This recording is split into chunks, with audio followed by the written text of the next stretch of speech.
Who back when? Hello, ladies and gentlemen of Podcast Land, and welcome to episode B036 of Who Back When, a Doctor Who podcast. Or Doc Pass. Thank you very much. Dave. Excellent. Sorry. Just trying to make sure we get kept on into the next era. I am Ponkin. With me in the studio today are, to my left, Marie. Hello. Hey, hello. And to your diagonally to whatever, right across from me, Drew. Hello. Hello. Hello. And today we are, as you probably already know, having downloaded this episode, we're going to do our Tennant retrospective, as we want to do when we have rounded off a Doctor's episodes or serials. We sit down and we discuss. What were the highs? What were the lows? What were our favorite moments? Our least favorite moments? Did we like his outfits? Yada yada. All those things. So For an hour or more. So that's what we're going to do today. Shall we start off with something super fundamental? Are you happy to have concluded the Tennant era, or would you rather have postponed this retrospective? Would you rather have had more of Tennant? I think I was happy with the Tennant era's closure. Because, well, we talked about this on previous episodes. It just seemed like it was dragging on for too long with the, all the specials towards the end, so... Yeah, that's true. Yeah. Yeah, we were definitely primed for it. I found it difficult because with Eccleston, he started up, the new series began, Eccleston was the star, Brave New Future, and then, is he gone already? Mm. Yeah. And then with Tennant, is it the exact opposite? It's why won't he leave? Yeah. Wait, hang on. Do we even know how many episodes did he do? 46, but we split the last one into two. But that was 46. a two-part Are you serial. counting two-parters as one? Is that what you're doing? I think so. So 46, give or take. We started with he started in N040 the Christmas Invasion. Yes. And he ended on N060. 60. So that's 47, Yeah. I suppose. Yeah. And I don't think we merged any doubles. 47 episodes as the Doctor. But 46 serials. But yes. Okay, fine. Wait, that's not true either. Yes, the end of time, Parts 1 and 2. What about Family of Blood and Human Nature and whatever? They have different titles. Oh. Yeah. Come on. All right, fine. As we are on that topic, shall we start with some of the episodes? What sort of stands out in your minds as the what are the best ones? What are the favorite ones? The greatest Tennant accomplishments? Marie, you're sat sort of diagonally from me. What do you think? Oh, I'm going with Girl in the Fireplace. Oh, okay. All right. Yeah. I'm going with... Oh, I've forgotten what it's called. Is it the Family of Blood? Family of Blood, Human Nature and Family of Blood. It's the first one, is it? Human Nature? Yeah. Human Nature is number one. I also don't know, maybe I don't really know which bit it's in, but the kind of just the storyline of John Smith and Jessica Hines. I feel like that's the first one. That's Human Nature, Is it mainly in isn't the it? first one? Because in Family of Blood, it's more of a chase sequence. Yeah. Like an episode-long chase sequence. Okay. He does all the hard wooing in the first part. Yeah. So that's that. He's got the cricket scene and everything. And then and then the last one is the Silence in the Library. Oh. Is it Silence in the Library? Silence in the Library and Forest of the Dead. So- No, wait, Forest of the Dead? so and again- no. Silence in the Libraries first. Bingo bongo, well So done. again, I don't know which one I'm talking about. I think probably the second one, actually, because it's the one where he kind of is realising who River is and, their relationship. And so... And I was, yeah, that's Forest of the Dead. Yeah, so as I was thinking about it, they might not be the most well-crafted episodes of everything. You probably can pull holes in them, but I think as we're talking about a Tennant retrospective, Yeah. rather than... I love Blink. Blink's one of my favourite episodes, and I would rate that so high, but he's not in it, basically. Oh, you stole my bit! Yes! It's gonna be my bit! And these three, I think, show him in a relationship with someone who he treat as an equal, rather than him with all his companions. They're always kind of, I don't know, there's a weird dynamic because he's in control and they're always kind of tootling along behind him going, what do we do now, Doctor? And Madame de Pompadour, he talks about her with such reverence, and he respects her so much, and he wants to show her the stars, and it's so heartbreaking when it falls through. And then the same with John Smith. It's the opposite, really. You're seeing him he has to turn away this relationship and this life that he could never have as the Doctor, and that's like equally heartbreaking. And then River is just like the amount of emotion that they packed into this one episode with this one character, which at that point we didn't know if she was coming back. We didn't know the whole story, but all 3 episodes broke my heart a little bit in different ways, and that's why like they're the ones that stick out in my mind. That's interesting because that is one of the themes of Tennant, right? The whole denying a relationship of some sort. It could be a friendship, it could be a romantic relationship, it could be whatever. I mean, he's denied that with Rose, he's denied that with Donna as well, and then he's also denied that even in the one-offs, like with Kylie, he's denied that there as well. This is just a Tennant thing. That's an interesting list. There's only a teeny tiny bit of overlap with mine. Do you know what else is interesting about that list? No. None of those episodes, not even Blink that you've mentioned, were written by RTD. Really? Oh, wow. Yeah. Wow. 2 of them, well, 3 of them were written by Moffat. And the 4th one, Human Nature, that was written by... what was his name? What was his name? We've talked about this guy before. It's not. Who is it? Shall I look it up? Look it up. Oh, do you mean Paul Cornell? Yes, I did. But my brain was defective and didn't provide me with the information. So, yeah, you're saying that you liked the bits that were redolent of the overarching themes of Tennant, but were actually a break from RTD. Well, and from him pummeling us over the head with those themes every week. Well, so you liked what he was doing, but with different characters. I think so. And we should also mention, Podcast Land, that there will be at least a partial RTD sort of send-off in this retrospective as well. Yeah, that's true. After this, he hands the torch over to Mr. Moffat. Which Marie apparently can't wait for. Yeah. I know, yeah. I remember this point being so excited that Moffat was taken over, because I think a lot of the best episodes of Tennant's era were Moffat episodes. Well, Yeah. as you've made very clear. Yeah. So was there any overlap with your list, Drew? Well, I was going to say the exact same thing about Blink. Okay. I was going... So Blink is not on your list either, for the same reason. Yeah. Blink's on my list. Spoilers. Well, all right, that's good. Yeah, it is good. Thank you very much. It's a great episode. You know, I'm gonna give one to RTD. I'm gonna pick Midnight because that's great. Although there should have been more Donna Noble. And no, it was just the right amount. If anything, a little too much. Yeah, exactly. Yeah.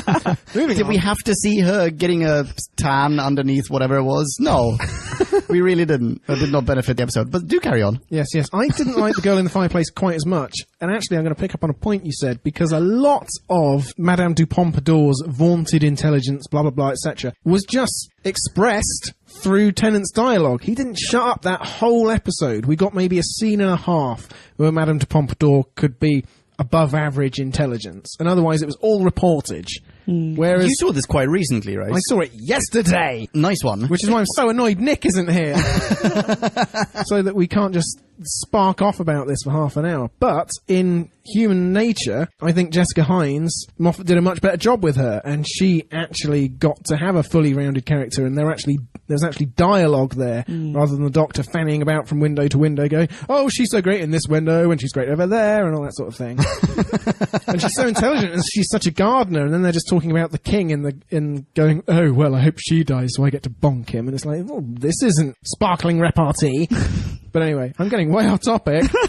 So is I don't remember her portrayal that well, to be honest with you. I remember their rapport, and I remember the way that Tennant views her, but is it having this episode so fresh in your mind, would you then say that it's basically just superficial? He sees her through the flames and just goes, she's gorgeous. I'm now suddenly head over heels in love, because that's basically what I remember. I remember him falling in love with this character. Oh my, how you've grown. Yeah. Wink. Wink / weird. She was a child a second ago, dude. Just leave it alone.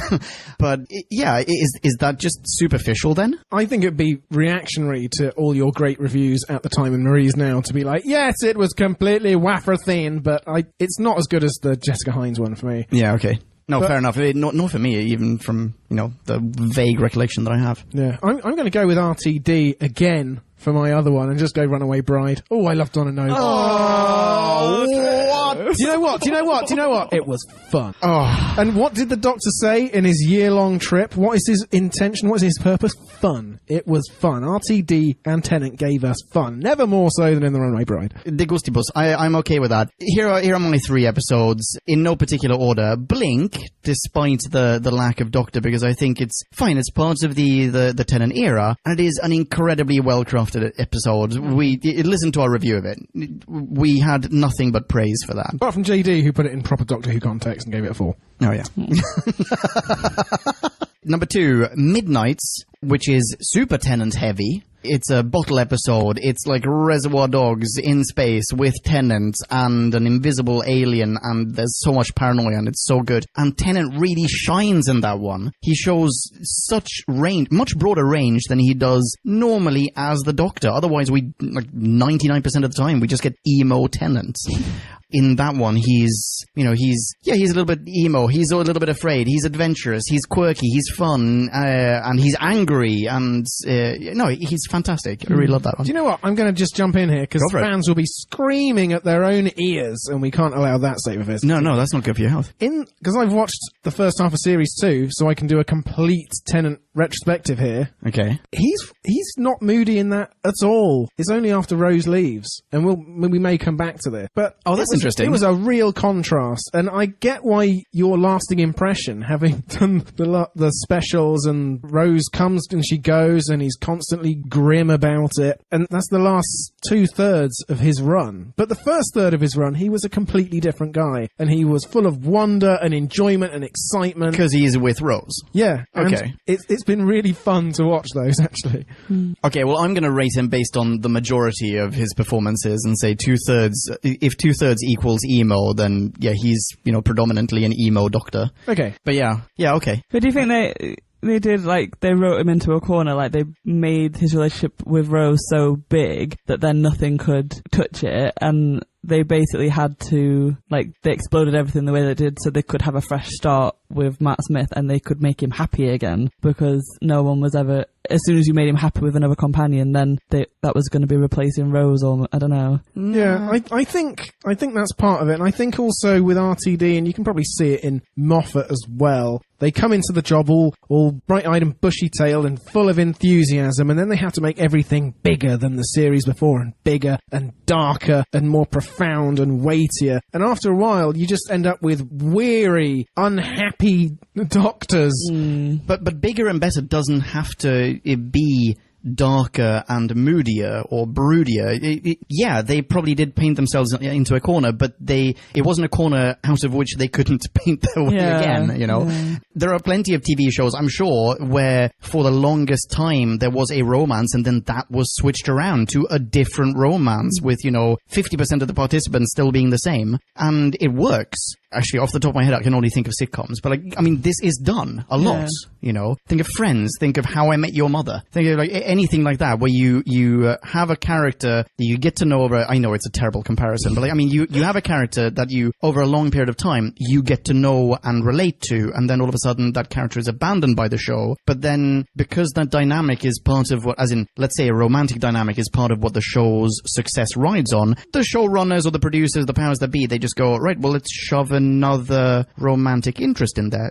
Take Buffy, right? Where it works super duper well. There's a tiny transition period where the audience obviously rejects the new partner, but then it's fine. And in this case, they could have done the same thing. If the BBC thought, oh shit, we had to build up the romance with Rose to the point where it was insurmountable, and then we get rid of Rose. Now we can never have romance again, but we constantly have to refer back to Rose. I think that's a mistake. I think it's super easy to either just have tabula rasa where you don't need romance at all, or tabula rasa and you have a different romance. Well, I think that's where they fell short, because I don't know if the romance was that well received. Wasn't it though? I don't know. I remember kind of...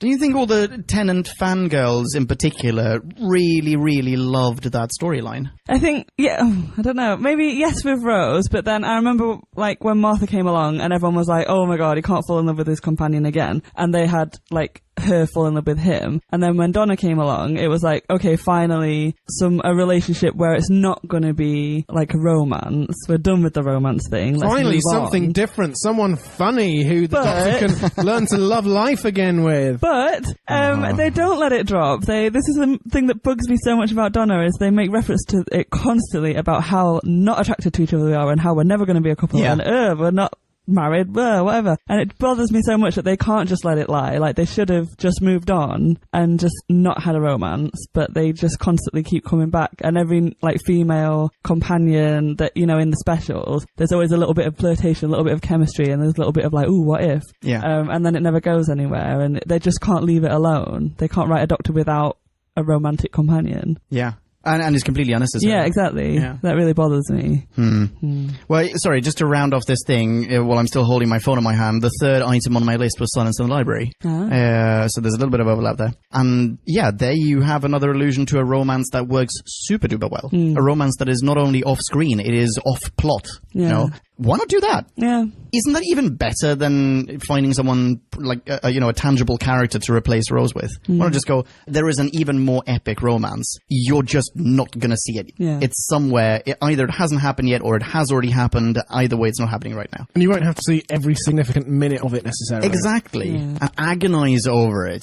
Ugh. And it not being in order helps as well, both to freshen up the formula, and so you just don't know which turns and twists to expect, where, you know, they're just endless flirtation. That much I have got from the first half of series 2. The flirting and the jealousy and everything is just the jealousy. It's a bit smothering. Yeah. And is nobody else going to say, like, he is how old at this point? He is 800 and something years old. She's 19. Yeah, Twilight. Like, come on. Yeah, Twilight. Is it not a little bit creepy?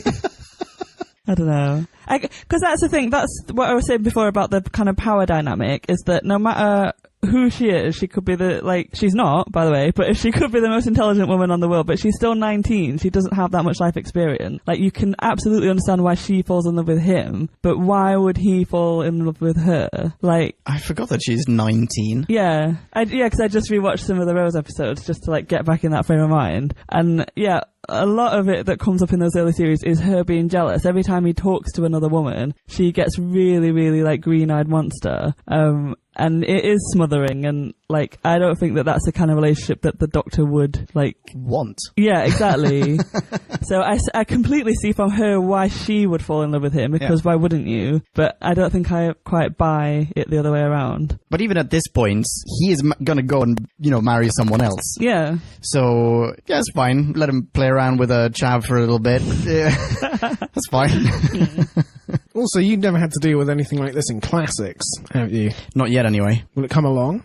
Because in School Reunion, they made it seem pretty clear that Sarah Jane was as close as he got, sort of thing. And there's no romance there, as far as I'm aware. Okay. It was latent, perhaps. I don't know. They certainly treated it like that in School Reunion. Yeah, I don't remember there being anything even remotely romantic between those two. I remember it being more like a Big Brother type scenario rather than a, boyfriend or lover or whatever. So even there, RTD smothered Sarah Jane with just like, your character basically was in love with him all along, but you never admitted it to yourself, and that's really the only relationship we can have with the Doctor. Yeah, or with anyone. Like, are there many? How many platonic relationships can you remember from the RTD era? Oh, Dr. Donna, definitely. Yeah, okay. Aside from that, Lovely Wilf. Wilf. Yeah, but he had his bollock shot off in the war. Blizzard of bullets. Also doesn't, also doesn't really count because he is a widower and therefore sort of exempt from he's not on the market. But of everyone who is not spoken for, are there any platonic relationships in the entire era? I don't think there are. Is this not RTD's just like sex mad? Maybe. Sex / love. Yeah. Mad, unrequited love. They are certainly few and far between. Yeah, right? Yeah. Mickey and Jack, they're not really friends, are they? I don't know. Yeah, actually, yeah. Do they even overlap that much? Not They, really. They do meet. Episode or I don't two. know. But Mickey, okay, so, all right, check this out then. So Mickey is obviously interested in Rose, and then he's interested in Martha. They marry. Captain Jack is interested in pretty much everyone and everything. So even if they don't cross individually, they already have all the bases covered. Yeah. So many people sit on Jack's face throughout the course of history. He just gets flattened into one gigantic head. Oh my god, I love That's how it happened. Yeah. We finally got some clarity. I love the face of Bo. I really wanted that to come up. I don't know. It's because it's just a little like casual like comment, doesn't he? Is it like Jack makes it they're in a bar or something, and he just says like, that was my nickname at school. Oh yeah. No, it's not casual. It's incredibly forced. Yeah, it's super duper in your face in Cardiff, right? Right before, like, they're charging up the TARDIS or whatever, and he's just about to run off and goes, yeah, well, I was the poster boy for is it the island of Bo? Or the Bo Peninsula. The Bo Peninsula, yeah, exactly. He's like, oh yeah, they called me the face of Bo. Right, off I go. And everything comes Walk off full screen. circle, and it's wonderful. It is wonderful. It's super duper forced. It's just ham-fisted in there, but it is beautiful. Yeah. Is it? It is, yes, of course it is. That's what they should have. Of course it is. Explain your of course. Because, it's...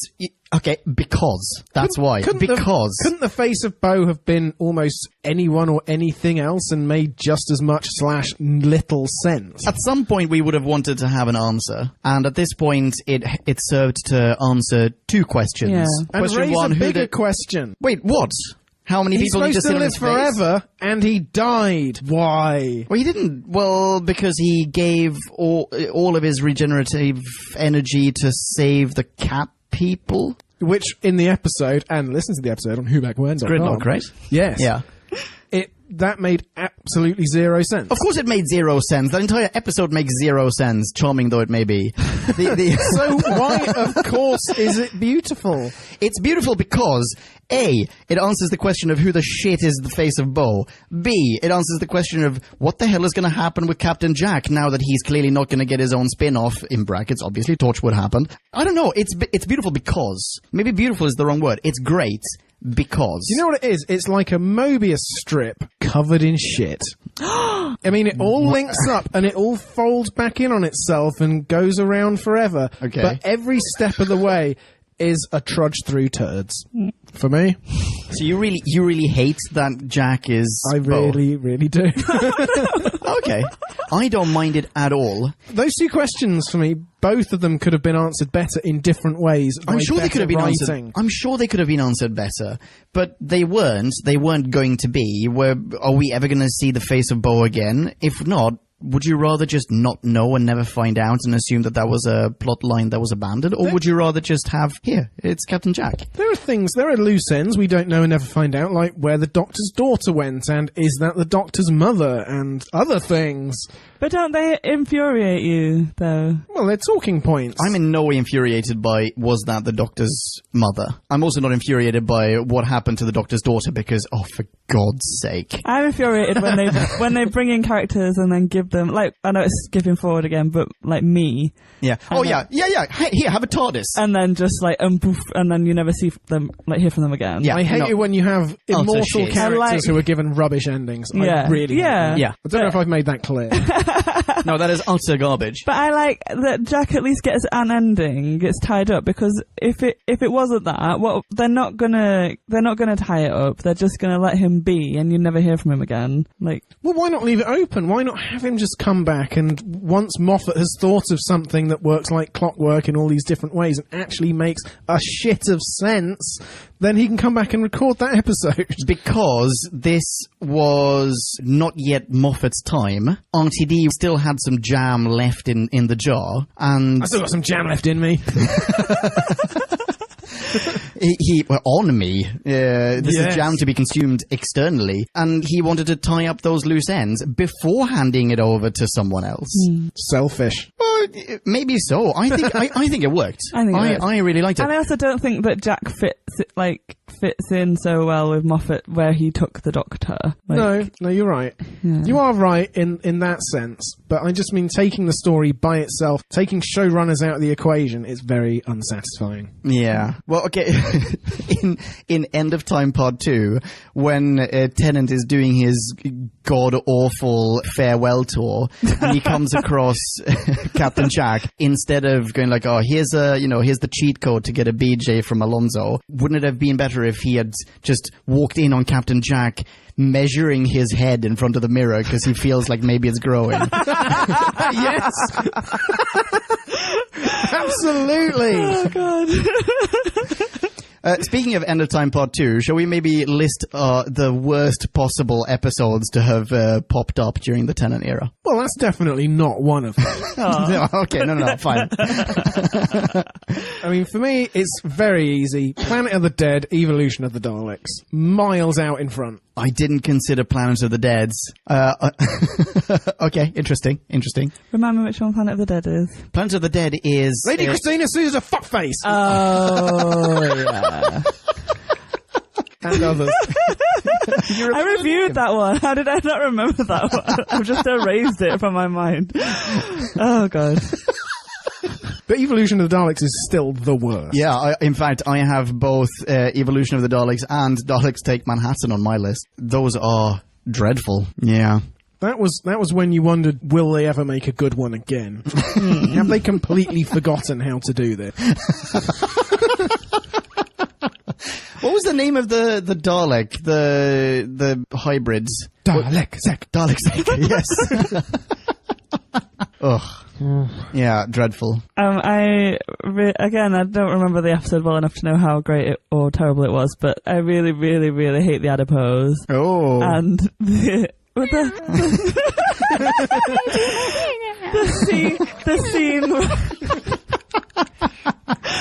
scene where Donna's in a window and the Doctor's in the door and they're like mouthing at each other. That's brilliant. That's a great Oh scene. My God, it makes me cringe so much. What was that episode called again? I hate that one. Partners in Crime. Partners in Crime. Yes, of course. Well I done. gave that a 4.0. The reintroduction of Donna. I'm going to look up what we gave that one. You gave that a 3.0. I remember it. Oh, good memory. I won't look it up then. Well done. I would have given it a 1.0. Maybe, I don't know. Yeah, but all your scores are massively high or redonkulously low. Sure. There are... Yeah. I have no middle. So all my scores gravitate towards the middle. Sorry? The first score I ever gave was exactly in the middle. Oh, really? Maybe it's just I'm indecisive and you just... Were you just trying to establish a baseline and then That's right. work from there? Yes. I do have strong opinions about most things. Actually, on my list, I had also written End of Time, but yeah, but it doesn't merit being. I mean, it's not. I'll give an honourable mention to End of Time because it's just so shit. Pompeii. No, I didn't. No. I mean, I'd rather rewatch Fires of Pompeii than End of Time. What about The Unicorn and the Wasp? I'd rather rewatch Unicorn and the Wasp than End of Time Part 1 or 2. The thing is about End of Time is that you could make the best 45-minute episode or alternatively the worst out of all the footage they shot. Holy shit, I feel a challenge coming up. Recutting End of Time. Oh, that's so tempting. That's all on you, man. Oh, God. Okay, well... Let me know how it goes. Shall we jump to the next category and see what we can spawn from there? This is something that I haven't done this. You may already have done this. It's ranking the companions. Ooh. I have done this. You have done this. Okay, do you want to give us your list? Yes. Oh, let's hear it. Number 1 is... Can anyone guess? I know you're going to say Donna, aren't you? I'm going to say Daisy from Space. What? Wait, is she a companion? Well, she's in 2 episodes. 3, if you know... What, her follow the bloodline. I don't know if I consider her a companion. Okay, I don't think she can be a companion because she doesn't really know... I reckon we do 2 separate lists in that case. Who the Doctor is. Like, she's not a companion. No, she's not a companion. She doesn't get to travel in the TARDIS. She's a love interest. Okay, well, she's number 1 of the ephemerals, then. Okay, yeah. Okay. The ephemeral. All right, number 1 is Donna Noble. Surprise. Number 2 is Rose before Bad Wolf Bay. Yes. Number 3 is Martha, and number 4 is Rose after Bad Wolf Bay. Yes. Oh, wow. Well done. That's brilliant. what about Mickey, Ricky, and Captain Jack? Where do they fit in? I see. Sexist. Well, do you know what? I really enjoyed Mickey Ricky in the last two of his I saw, The Girl in the Fireplace and School Reunion, and not so much the Cybermen ones, but... Yeah, he's okay, right? Yeah, okay. The Cybermen is where he's actually Mickey Ricky. Yes, Yeah? yes. Right, yeah, exactly. And when he's talking about being the tin dog. So, okay, I'm gonna... Because he wants to slot in with Martha so obviously, I'm gonna put them on an equal plane. Oh, okay. And Captain Jack... I don't think they're equals at all. Really? Yeah, I think Martha's better than Mickey Ricky. See, I waver on There's Martha. more potential to her character than Mickey Ricky's. More unrealised potential, maybe. Yeah, that may be true, but... Well, let's set up an actual list and a potential list. Fuck's sake. To finish me off, Yeah, go for Captain it. Jack, I... Love to finish you off.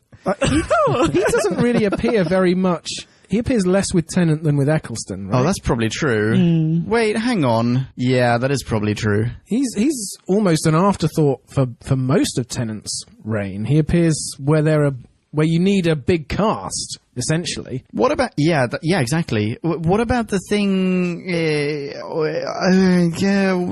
what? Daleks? Double feature? The Skype call with all the people? The end of Series 4, Maybe. the planet gets stolen. Stolen Earth. The stolen Earth.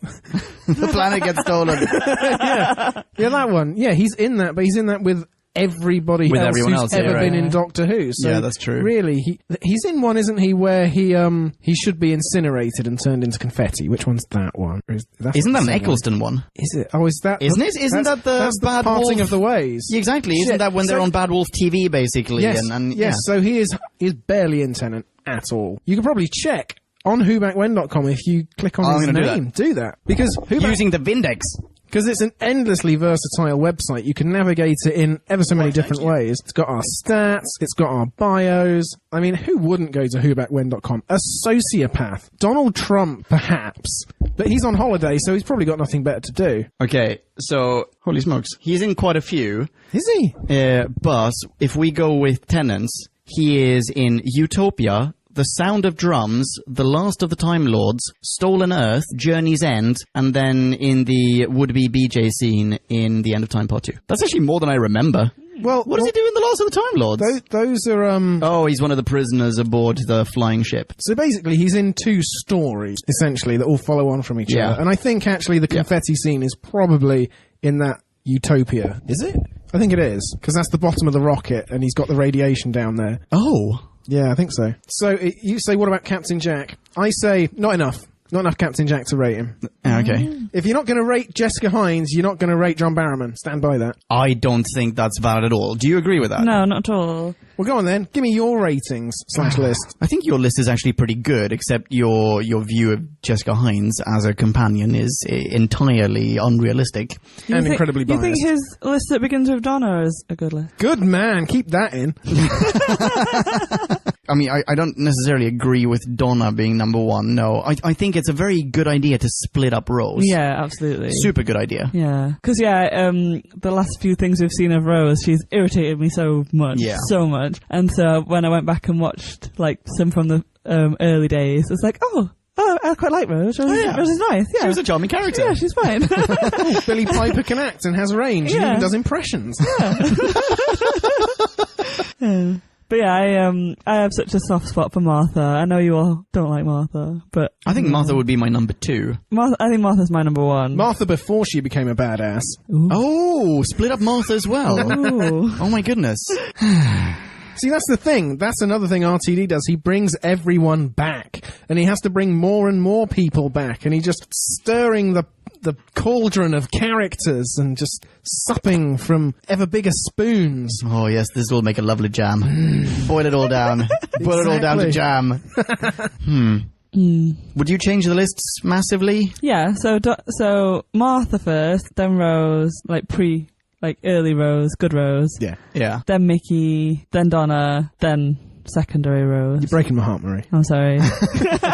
You're looking right at me, though, waiting for it to break. It's because the episode I just watched was the Bad Wolf Bay, and Rose is like crying her heart out, and the doctor gets snatched away at the last moment, and he's crying, and it's so emotional and raw and tense.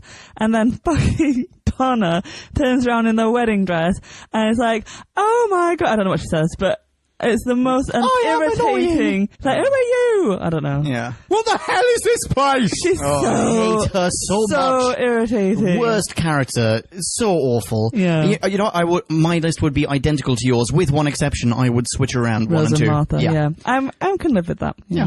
Well done. A distant high five. Ka-ching. No high five for you, Drew. I lost interest. Next topic. Oh, I don't know. Is this a topic? I wrote storylines and subplots. What do we got? I mean, we have He Will Knock 4 Times, that whole thing, and we've got Donna's head's gonna blow up. The parallel universe. Parallel universe. Yeah, you're right. The void. The void. But does that count as a subplot? Isn't that just a serial Well, it just plot? follows on from the parallel universe, and it expands the Oh, I suppose it does. Yeah, you're right. thing, and the Cybermen get to come back. And, Yeah. Actually, And we that's a have good point. Daleks versus Cybermen. Like before Superman versus Batman. Yeah. They were trailblazers. Yeah. Yeah, enough said about storylines and subplots, maybe. Well, maybe that can lead us on to an RTD topic. Oh, really? Let's hear it. What do you think RTD was best at? Do you think he was best at sci-fi, or romance, or, I don't know, just flat-out character development, or plotting? What were his strengths and weaknesses? I think he's too big for me. It's too, like, everything's really over the top. There's not enough subtlety. Which is why when you said the episodes that I really liked were RTD themes but written by someone else, it's like, I think there's nothing wrong with his themes, but it's very ham-fisted quite a lot of the time. Very pantomime. Yeah. Wah-hey! That sums RTD up for me. Why? In both its positive and its negative connotations. Yeah. I think RTD is really good at a few things, but it's so easy to OD on him and his way of writing, crafting a story. His shtick. Yeah, his shtick. It's super easy to OD on RTD's shtick. His jammy shtick. So, okay, so take, for example, take the romance aspect. That definitely, it works in certain contexts, and it works for, like, here's one character or one pair of characters, and I can dig it for a few episodes. But holy smokes, I do not need to see that for series and series on end. RTD is really good at doing epic, but then when you realize that all he ever does is epic, then that loses its oomph and its charm, and therefore you OD on that as well. So he's really good at what he does, but just, don't let him do it so much.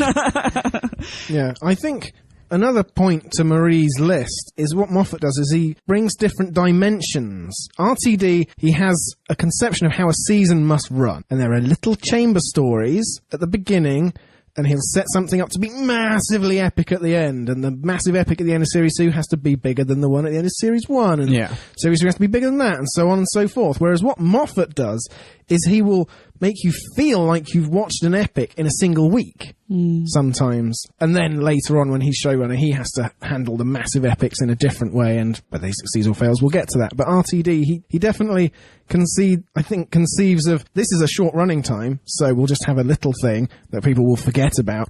And then at the end, it'll be huge and the ultimate spectacle, and he overdoes it, and so sometimes he doesn't succeed in either.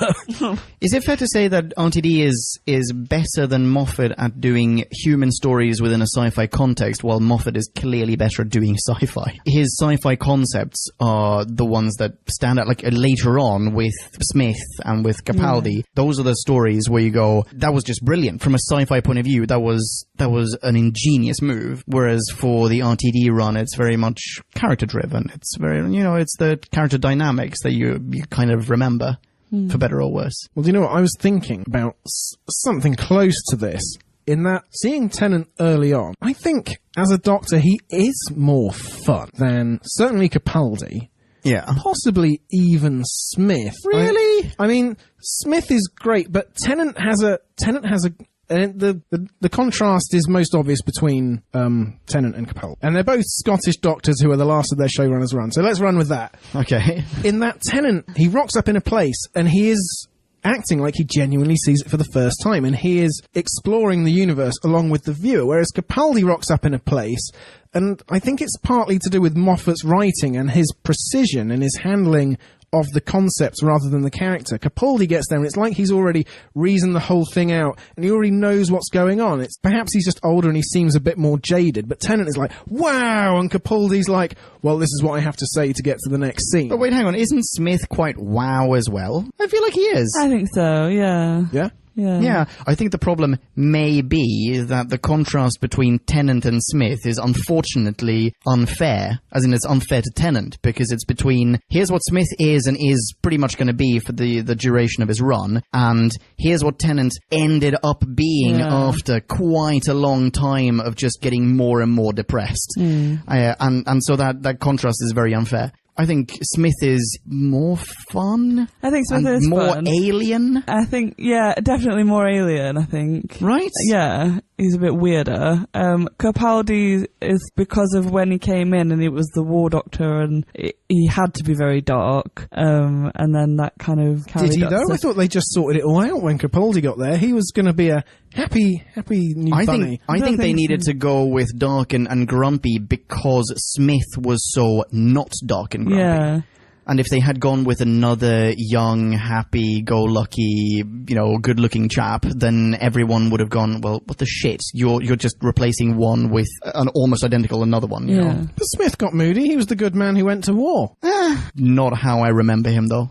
That's not, like, the Smith Doctor. Mm-hmm.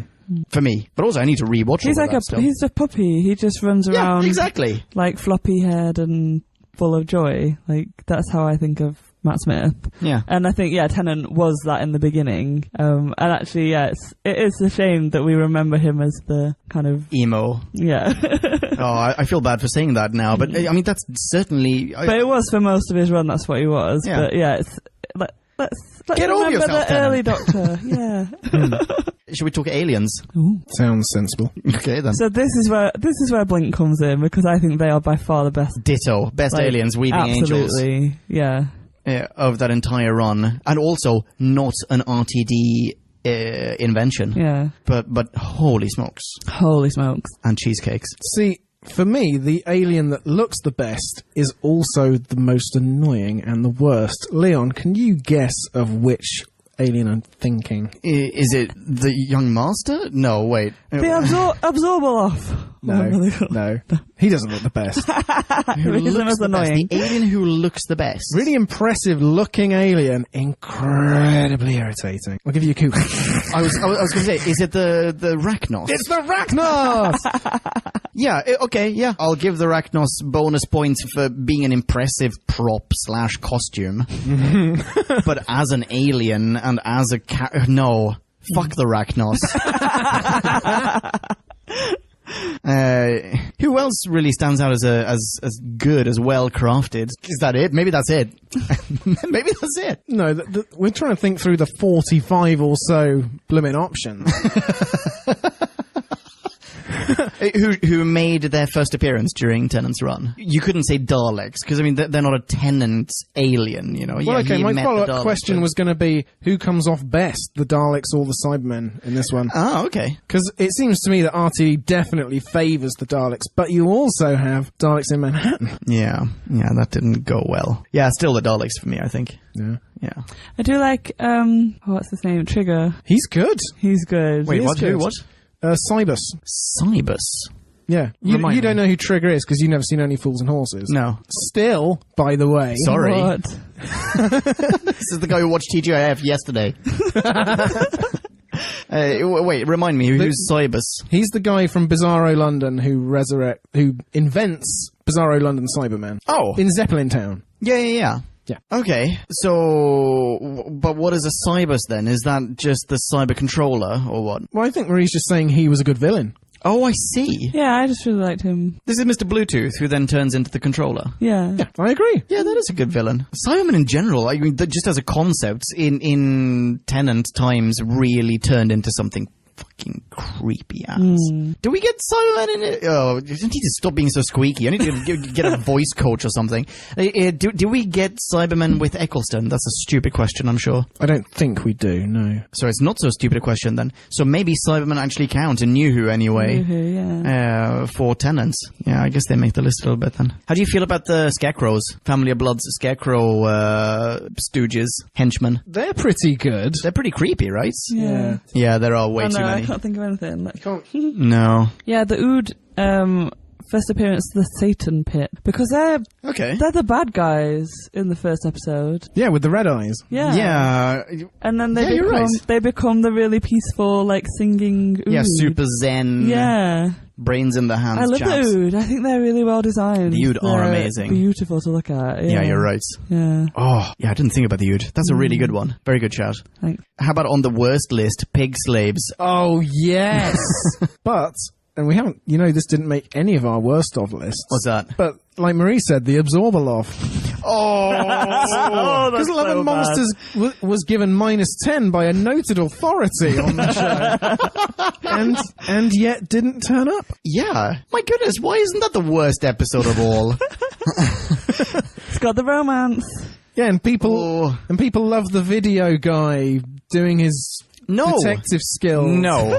Nick gave it a 4. We should add in that this is probably Nick's favourite Tennant episode. What? Do you know, I have a soft spot for Love and Monsters, actually. Fucking plum. It's got Moaning Myrtle in it. Yeah, it does. Who then turns into a slab that gives head. Talk about headstone. We must have made that joke. We must have made that If joke. we didn't, let's just... I'm going to re-edit that episode. The Vashta Narada. Ooh, excellent They're one. very creepy. Very nice. Yeah. Yeah. But not when they're wearing the spacesuits. No, not because that is super naff. But when you throw a chicken wing into the shadows and it just gets eaten. Oh, anything that eats chicken wings, scary as shit. Okay, how about who is better in New Who, Davros or the Master? Because they've only appeared in Tennant so far. Oh, we should talk about the Master. Yeah, and All right, Davros. Okay. Do that right now, then. Is it Derek Jacobi? I was just going to say, I'm so disappointed that we didn't get more Jacobi.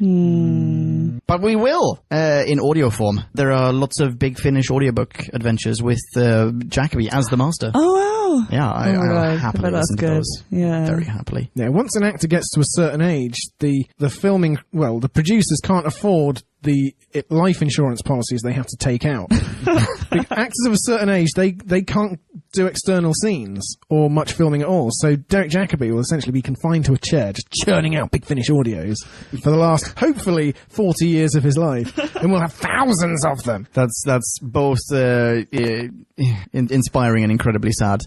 Yeah. I would insure you, Derek Jacobi. Come around here. We'll make a film with you. Holy crap. Leon wants to film a Star Trek sequel. Let's do that. Yes! Because he's definitely listening. Sir Derek. We salute you, Sir Derek. Okay, well, about the Master. I mean, we got the highs and the lows of the Master during Tennant's era. The highs being Derek Jacobi. Just so clearly the superior Master. Really sorry, John Sim, if you're listening to this. But it's a question of writing as well. I mean, John Sim was great as the Master for a bit of it, but then not towards the end. Well, even at the beginning, when he appeared and replaced Derek Jacobi, I mean, we were weeping and bawling. But when he was bouncing around the TARDIS for the first few minutes, even then there was the germ of, he's going to be really quite shit, isn't he? Yeah. And then he turned up next week and we were quite pleasantly surprised. Yeah, but then isn't it all that fell also apart again? But isn't that also just because of an unfair contrast? Because how do you follow Derek Jacobi? Well, that's what I mean by the weeping and bawling. Yeah, okay, sure, yeah. But I mean, very possibly when we decided, oh no, he is clearly going to be shit, wasn't that just because he was anyone but Derek Jacobi? Nah, he was going bye-bye and all that crap.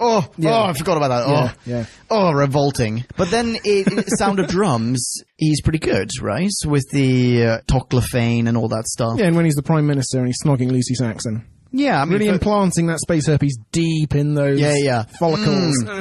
In those follicles? Well, that's the only way it could have survived 2 years in prison. So she's got like a teeny tiny sort of transparent mustache, and he's just like, exuding herpes Women onto them. have follicles, but just they're not bristling. Do you think that's where the herpes is? Well, I mean, maybe, Yes. very possibly. I'm Has not an to be. expert. Because that was the whole point about the 2 minutes on the lady prison, the special lady prison that you cut out of the End of Time Part 1. I did cut that out, ladies and gentlemen. For reasons that you will never find out. Wait for the blooper reel, which is the last thing we'll ever drop. do, and then we'll change our names and move to a different country.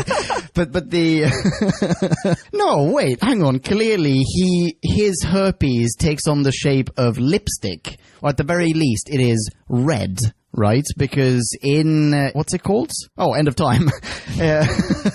When they take the herpes off her lips, it is a red, like, you know, Roger Rabbit style. Well, not Roger Rabbit. What's her name? Jessica Rabbit. Jessica Rabbit, thank you. Style, like, just kissy mark. I see. So it just happens to be a perfectly ruby red rash. And everyone just thinks, oh, she's managed to somehow apply lipstick again. Yeah, when in actual fact, she spent the past, whatever it is, like the past 12 years doing nothing but scratch her lips. Yeah, and they're just on fire.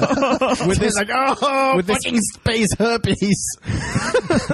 Sorry, what were you going to say? I was also going to say, you've just watched a series of Pertwee, which is full of the old master. How does he relate to the... Oh, Delgado is so much better. So much better, even though he's super theatrical and clearly always follows the same pattern of, alright, Delgado Master teams up with an alien of the week, or alien of the month rather, because it's, let's say, a minimum of 4 episodes to a serial, teams up with this alien to take over the world, assuming that at the end of this takeover, the aliens are just going to go, here, now the Earth is yours to rule, we're going to sod off to a different planet and take over that one instead. That's what the new master does with the Toodle-Pip and the master race, in a way. No, not really. Sort of. Toodle-Pip rock up, he's going to zap all of the world with it, and then he's going to go off and kill some other ones. Yeah, but okay, so the equivalent would be that in this case, the Toodle-Pip turn on him and go, no, you were incredibly naive to think that you could just use us. And then he would need to team up with the Doctor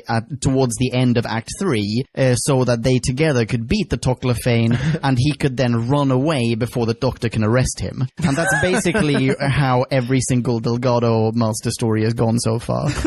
He's tried to team up with the Autons, he's teamed up with those and with these and those and whatever, blah, blah, every single time. But still, despite that, and despite being so incredibly theatrical, vastly superior to the John Sim Master. He's not a gurning jackanape. No. Good.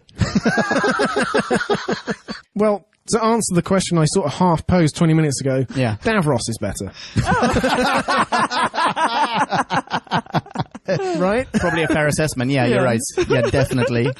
Davros is much more, as in Davros here is much more like original Davros as well, right? Whereas the Master has been revamped. He's exactly like Moriarty was revamped in Sherlock to be this young, cool, hip dude that jumps around a lot. That's what they did with the Master. But with Davros, he's exactly the same dirtbag that he was in Classic Who. And it hasn't changed at all, really.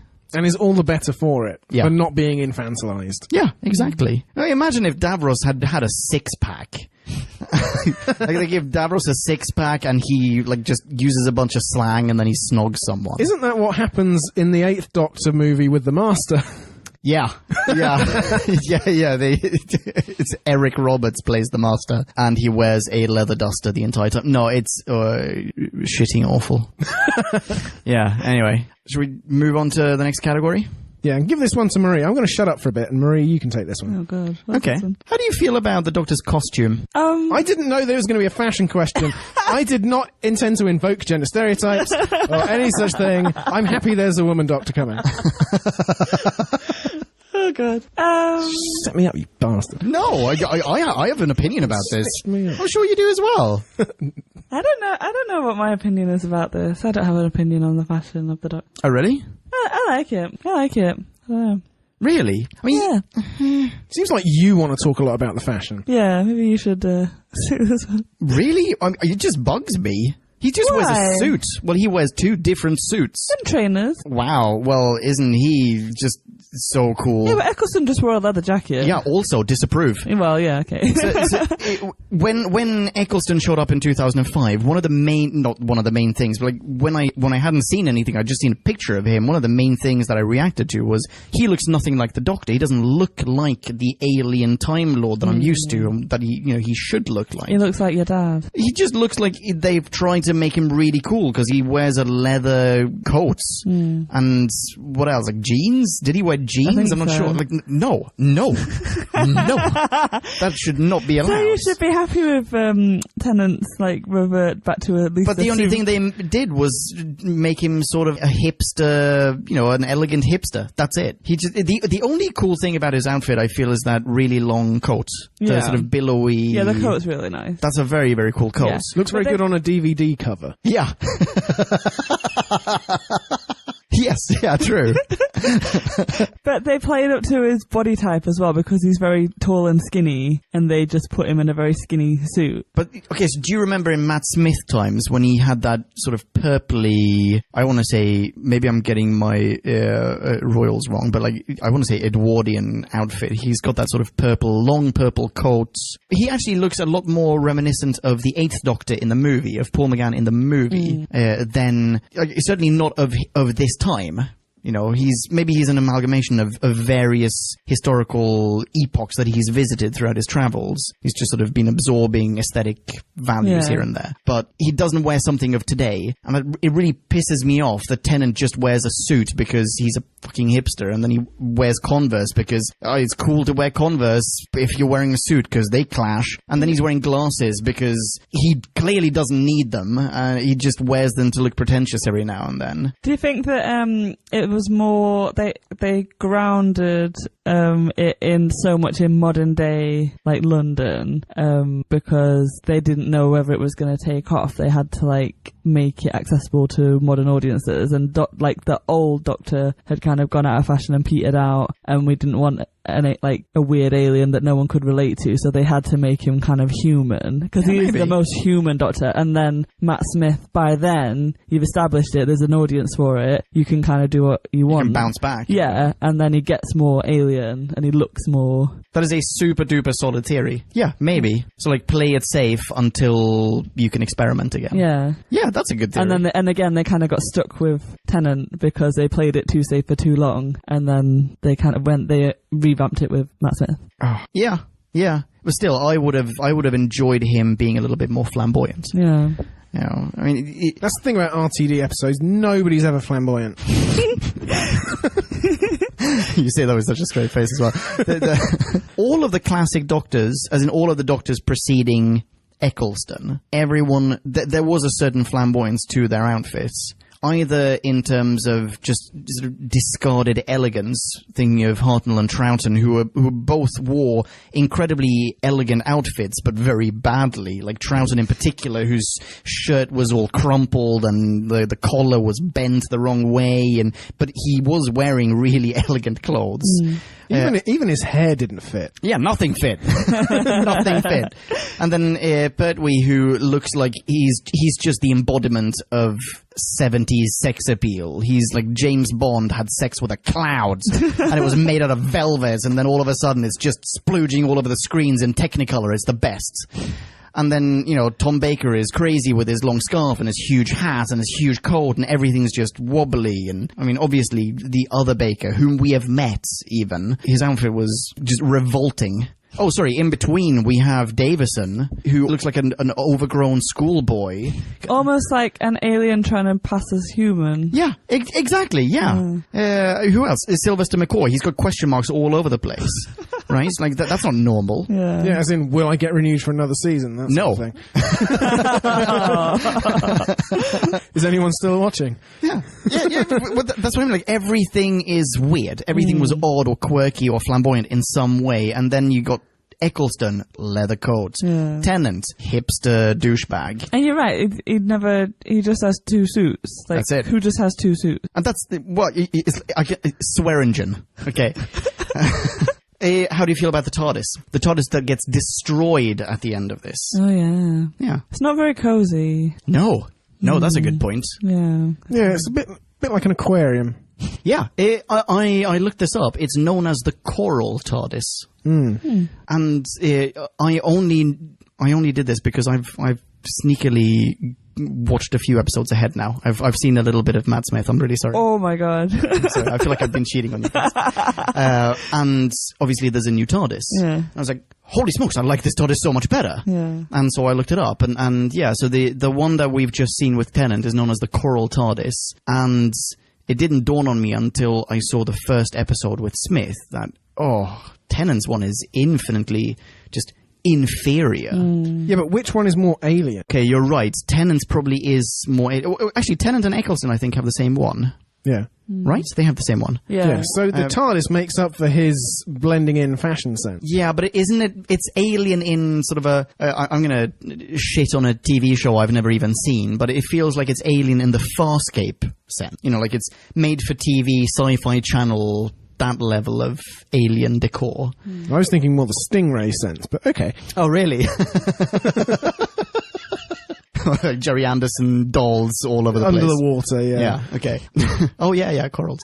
It's not very homey. No. Compared to Capaldi's one, for example. It's got bookcases and all kinds of stuff in there that really make you feel like, this guy lives here. That you could spend time there. Yeah, exactly. Right? The only time that I can remember, like, being happy to be in the TARDIS is that episode when everybody's in it and he's like, this is how it should be flown, and there's like 12 of them. Oh, yeah. And that feels like real companionship. But yeah, mostly it kind of reflects him as this, like, lonely, isolated, last of his kind, dreary. What was the only shitty part of that scene that you're referring to, though? Was it Donna? Yeah.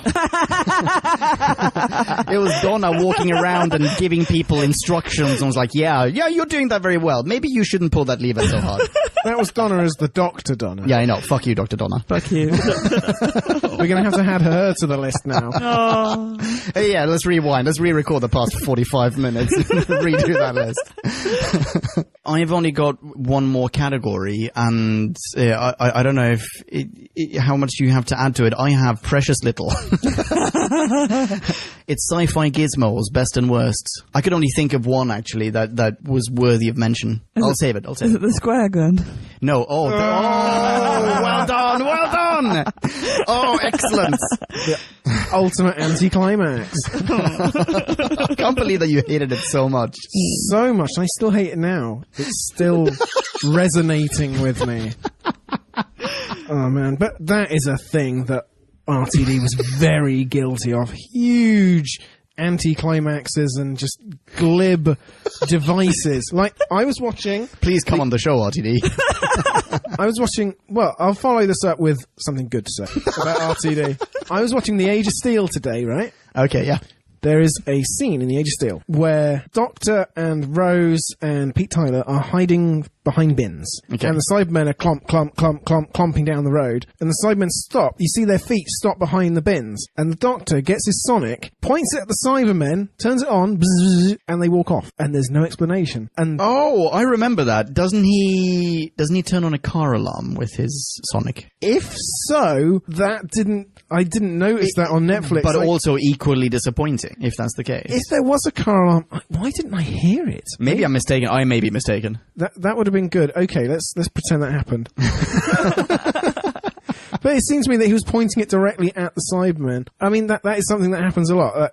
RTD, he writes for the television in a way very well. Everything about Moffat has to interlock and connect up and tie up in a neat little bow at the end. Whereas RTD, he gives you 30 minutes of great TV and just 15 minutes of hair-rending disappointment and outrage. But, and the good thing is, he got the highest ratings for Doctor Who. Okay. That anyone, only compare him to Moffat, but you can compare him to the last 3 Doctors from before, the classic Doctors. Sure, yeah. And he resurrected the show, and he made it incredibly popular, and he sustained that popularity. Viewing figures well over 10 million pretty much throughout the entire run. And that's somewhere the show just can't get near to now, for whatever reason, and I know that... Is that really the case? Yes, and I know I thought it had been growing in popularity. No. I mean, it's partly Really? to do with things like Netflix and different telly deals. There's a lot more content out there even than there was in 2010. What about more of a, an intercontinental appeal? or transatlantic. I can't talk appeal, for rather. worldwide viewing figures, but certainly in terms of UK and Intercontinental. Over international waters, that's where people really dig the show. I mean transatlantic.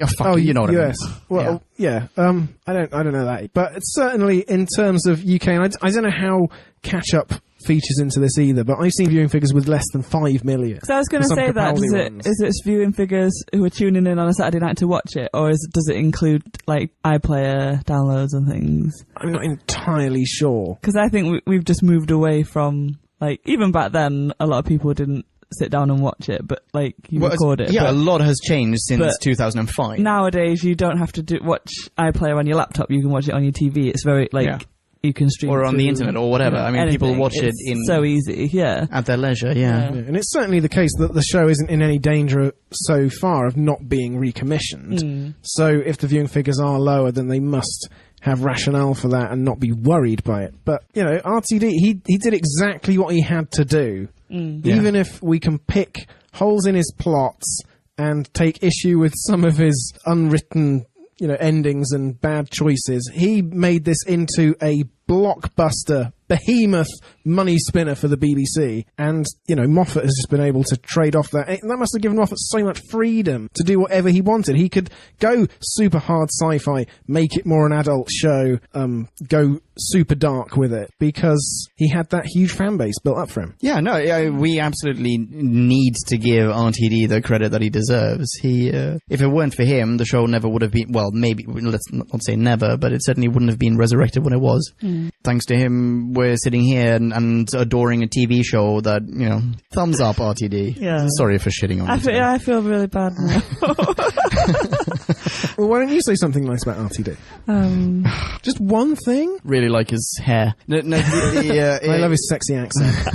No, RTD in many ways is a hero because of what he did, because he resurrected Doctor Who, and because he fought what seems to have been a fairly strong force against doing so at the BBC at the time. I mean, it was taken off the air for a reason, and it had stayed off the air for years and years and years, and the film had bombed, and that was already a failed attempt at a reboot. And no, he did a fantastic job. And he does make just really fun television. Like, he sweeps you up. It is epic. Like, I know we've said sometimes he goes too far, but I don't know. Just like escapism and sci-fi on mainstream like TV. I don't know. Yeah, I'd say what a big phenomenon is with RTD, and it'll be so interesting to see if it happens with Moffat or not. We come in to our reviews with really high scores, and then we total up everything that's wrong with the episode, but that we individually didn't notice as it flew by in a rush of excitement. And then at the end of the review, it's just like, well, I've had to subtract 1.7 off the score I came into this room with. Exactly. Yeah. So when you subject it to the resolute scrutiny of every minutiae that goes into the show, no, it doesn't stand up, but it is great television on the whole. Yeah, and on the whole, and also even the ones that thumbs up RTD. Even we've said this in prior episodes. First of all, if anyone is tuning in and like for the first time, and this is the episode that you've chosen to start listening to Who I Went With, then welcome. Thanks for tuning in. You've made maybe not the best choice. Pick one of our regular reviews, but I mean, in case you're not aware of this, even the ones that we give really low scores, and even the ones that we fairly harshly dump on, we still love them. Yeah, that's why we're doing this show, and for all of the terrible stuff that we've said about RTD's run and his creative outputs tonight, we love him and we love what he did. Yeah. So, I mean, I've already had my tea, but if I hadn't, and let's pretend that it was wine, I would have, I'd raise a glass. Fuck it, you don't know what I'm doing, RTD. I'm raising my glass to you right now. Let's raise our glasses to RTD. Yeah. Chin, RTD. That's tasty wine. Yum. So, yeah, exactly. Yeah. And the other thing RT did, at the same time as he did all of these achievements and accomplishments, he brought, sexual and gender diversity from the niche in Queer as Folk into primetime BBC television. Yeah. Utterly normalised it. Yeah. Which is a huge feat. Yeah, absolutely. Did he also... Wait, hang on. Yeah, he did. Wait, am I being an idiot?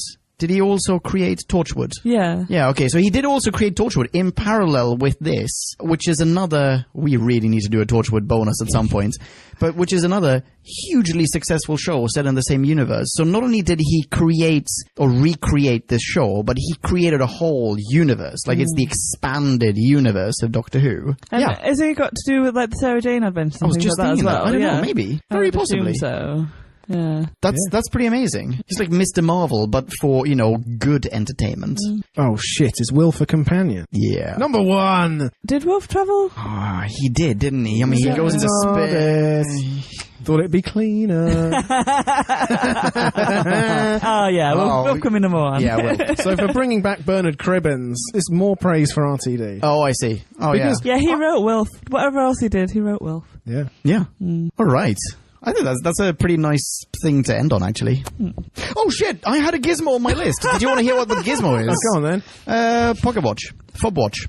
Oh, the Fob Watch was so That's good. the only gizmo I could even think of that was worthy of mention. That's so nice. Yeah. It is a really nice one, right? Yeah. It's hard to think of any other gizmos because the Sonic is applied to almost everything. Yeah, everything and also except wood. And it's classic.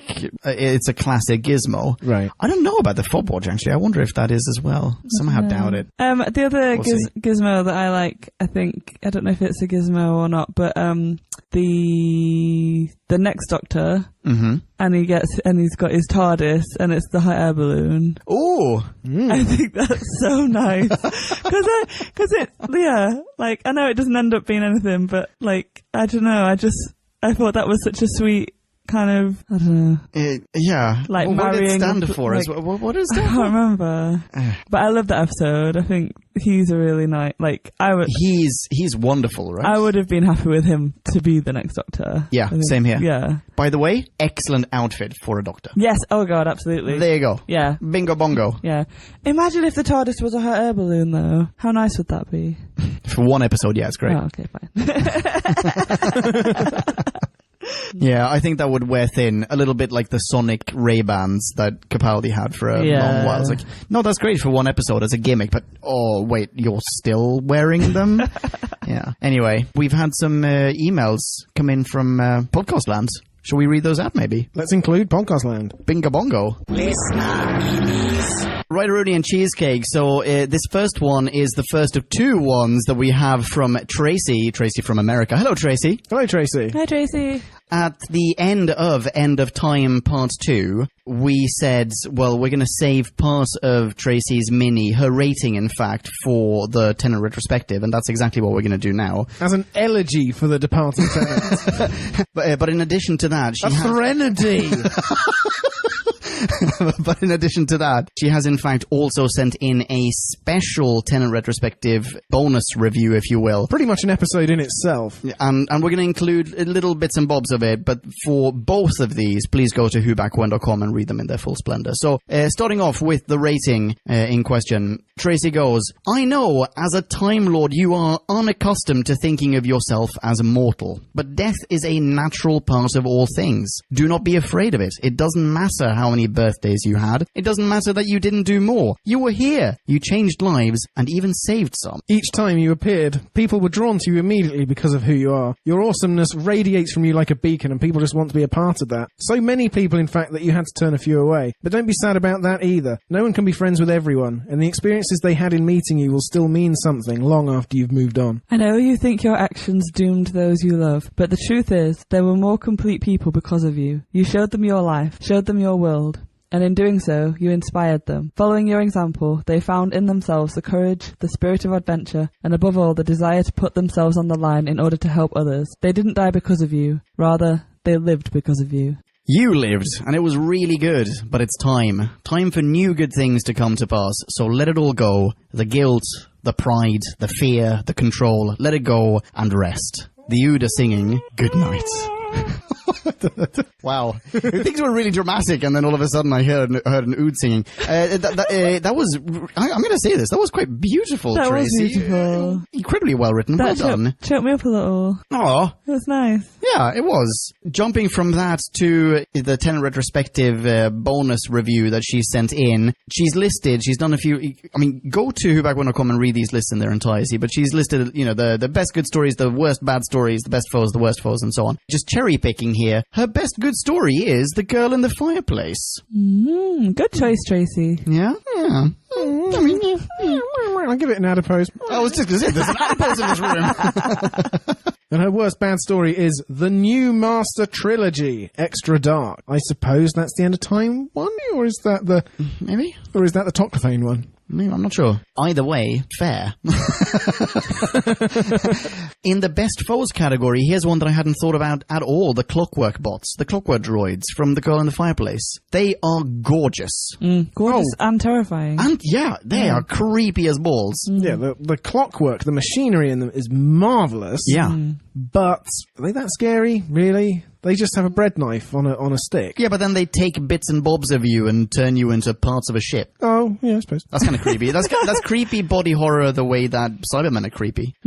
Yeah? Yeah. So, Tracy's worst foe is Water of Mars. Yeah, fair enough. You know, I really like the water of Mars. Well, I like the water zombies anyway. I mean, it makes no sense.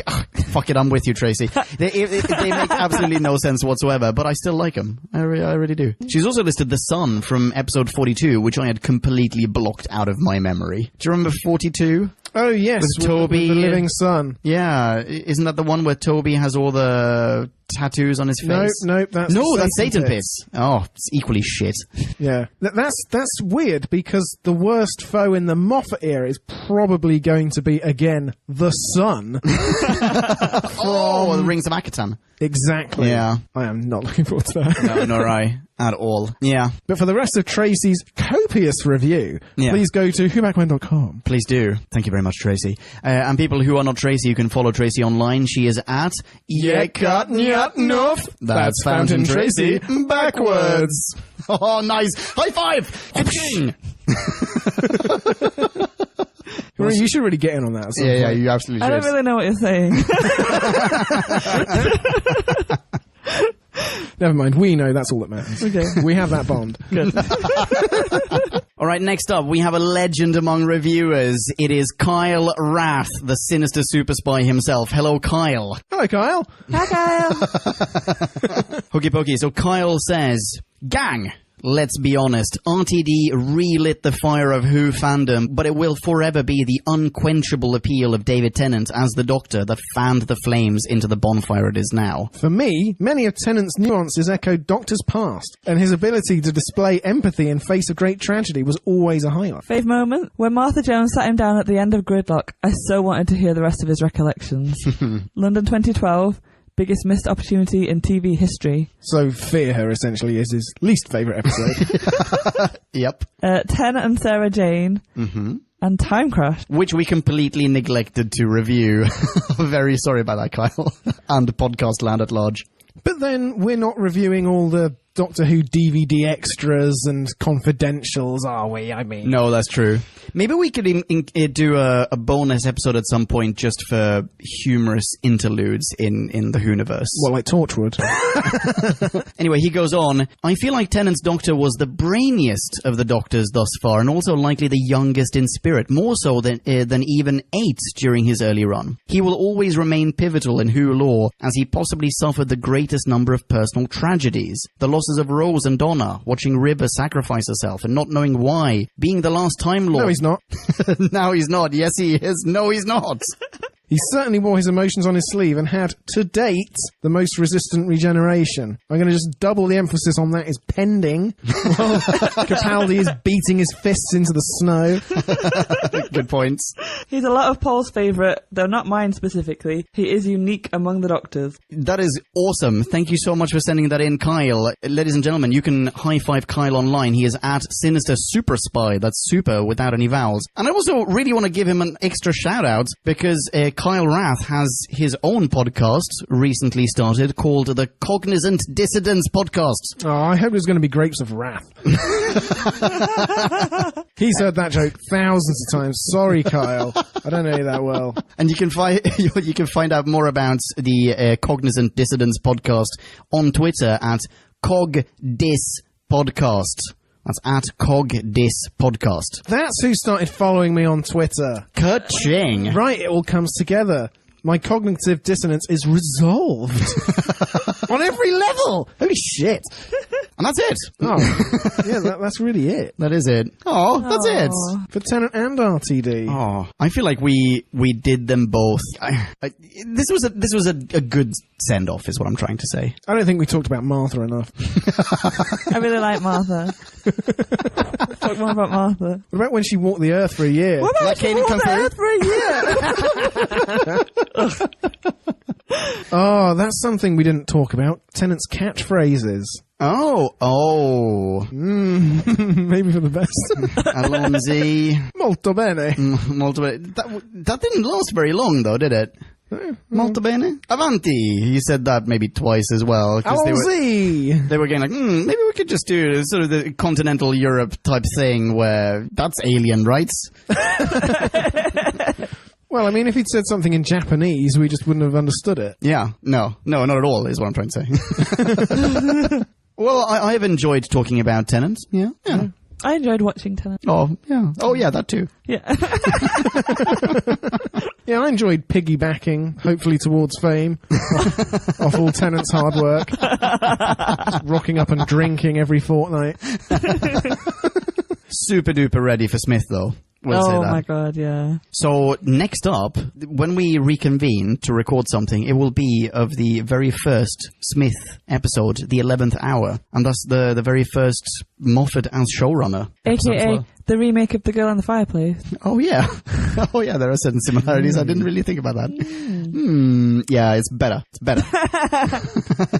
I know that Moffat is stealing from himself in that regard, but I think it'd be good to make a list, or just note as we go everything Moffat stole from RTD. Oh. I mean, it's possible Moffat was on the writing team to a greater extent than the credits would indicate, but there is a lot.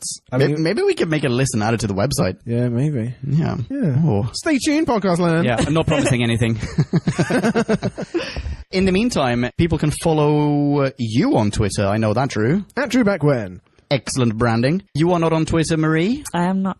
No, you are not. But please feel free to reach out to Marie by sending an email to whobackwhen@gmail.com, and we shall pass it on. You can follow me and high-five me online. I will high-five you right back. I'm at Ponkin. You know how to spell that. Until the next time, be rad and excellent to each other. Oh, wait, hang on. We're going to have a Classic Who review as well. We said 11th hour for New Who. For Classic Who, it's going to be... The Curse of Peladon. Yeah. That's the name. Yeah, it's going to be good. Pat Troughton's son is in that one as King Peladon. Oh, Yeah. the guy who was in Midnight. Oh, yeah! Yes! Nice! I think he's in that one anyway. Okie dokie. That's it. Until the next time, rock on, be rad and excellent to each other. Ciao. Bye. Doodles. Kablamo! Did you enjoy the show? Then please do what the cosmos compels you to and spread the gospel of Who Back When. Tell your friends. Don't have any friends? No problemo. Tell some strangers. Like us on Facebook. That's facebook.com/Who Back When. All in one word. Are you on Google Plus? Then find us on Google Plus. That's plus Who Back When. And when you do, tell us why you're on Google Plus. Who Back When just got its very own Twitter account, no lie, so give us a follow. You guessed it, that's at Who Back When, all in one word.